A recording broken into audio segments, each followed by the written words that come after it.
Most people don't fail because they lack talent. They fail because they spend years moving in the wrong direction. And the terrifying part is that wrong path never feels wrong at first. It feels comfortable. It feels safe. It feels like life just happening the way it's supposed to. Routines repeat. Distractions fill the silence. Months blur into years. And slowly, quietly, a person loses connection with who they were truly meant to become. Not through one catastrophic decision, but through hundreds of small, unconscious choices, repeated long enough that they begin to feel normal. That is how people drift away from themselves. Silently. Almost invisibly. The Stoics understood this with unusual clarity. They believed the greatest threat to a human life wasn't pain, failure, or hardship. It was unconscious living, becoming controlled by comfort, emotion, and distraction, while convincing yourself that you are still free. Marcus Aurelius wrote that a person's life is shaped by the thoughts they return to most often. Think about what that means. If your mind is consumed daily by fear, comparison, and noise, your life begins drifting in that exact direction. By the time most people pause long enough to look honestly at where they are heading, years have already disappeared. What makes this worse is how easily the mind adapts. A habit repeated long enough stops feeling like a choice. It starts feeling like identity. People learn to tolerate exhaustion. They learn to tolerate emptiness. They learn to live disconnected from themselves. And they call it responsibility, patience, or stability.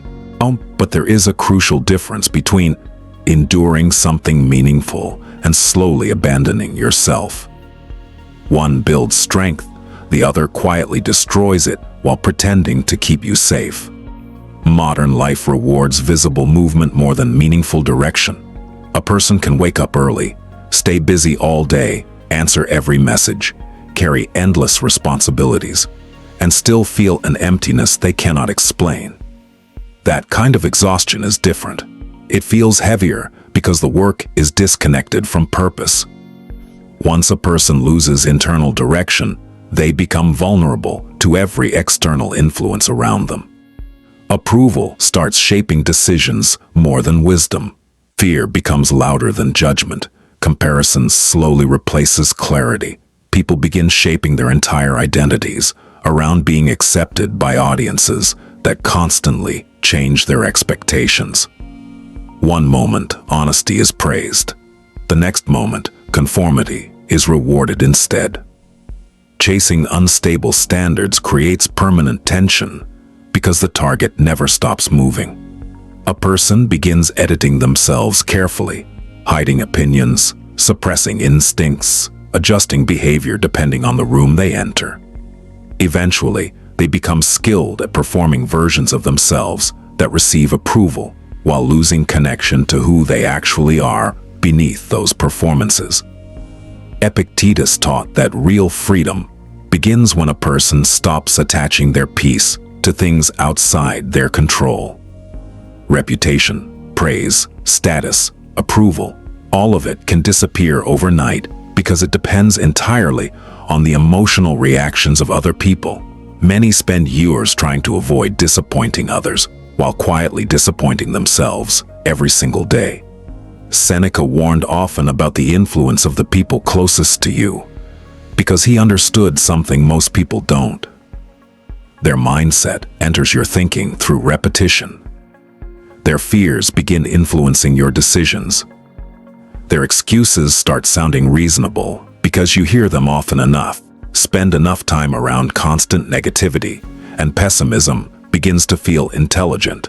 Spend enough time around people who avoid accountability, and excuses become easier to accept inside yourself as well. Even ambition can weaken when constantly surrounded by people who quietly resent discipline or growth. Over time, someone who once had clear direction can lower their standards without noticing it happened. Not because they consciously chose to abandon themselves, but because the environment around them slowly reshaped what felt acceptable. This is why intentional solitude became important within Stoic philosophy. Not permanent isolation, but deliberate distance from influences that distort your judgment. A person who never steps away from the noise eventually loses the ability to hear their own reasoning clearly. The Stoics never taught people to eliminate emotion. That misunderstanding has distorted their philosophy for years. The goal was never to become numb. The goal was to prevent emotion from gaining complete authority over action. A disciplined mind still feels anger, fear, grief, and excitement. The difference is, it does not immediately obey them. Marcus Aurelius reminded himself constantly to step back from emotional reactions and examine them before acting, because he knew a feeling can be real without being accurate. Modern life destroys this ability.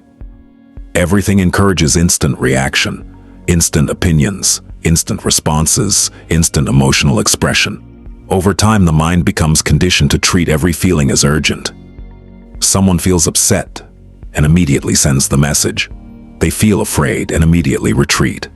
They feel excited and immediately commit without reflection. One disciplined pause can prevent years of regret. That small space between impulse and action is where clarity lives. One of the hardest things a person can do is admit that a direction they committed to is no longer leading where they hoped. Not because the truth is hard to see, but because the ego resists correction once identity becomes attached to a decision. Pride tells someone to keep defending a mistake because admitting error feels humiliating. Wisdom asks whether continuing the mistake will cause even greater damage over time. A person walking in the wrong direction does not become wiser by refusing to turn around. They simply travel further from where they intended to go. Real transformation begins quietly, not with dramatic declarations but with honest acknowledgement. A person finally admits they are unhappy. They stop pretending a harmful pattern is temporary. They recognize that certain relationships or environments are no longer strengthening their life. That recognition may feel uncomfortable, but discomfort connected to truth carries a different quality than discomfort connected to denial. One leads toward freedom, the other leads toward prolonged stagnation. Every action either trains the mind toward greater clarity or deeper dependency on impulse. Every repeated behavior shapes future character. The life waiting ahead is being constructed now, one repeated choice at a time. Keep choosing clarity over comfort, keep choosing discipline over impulse, and keep paying attention to the quiet truths most people spend years trying to avoid. Awareness is rare, and once it arrives clearly enough, life offers a choice. Continue protecting the familiar, or begin moving towards something more honest before more time disappears. The wrong path rarely announces itself. That is exactly why awareness matters so much.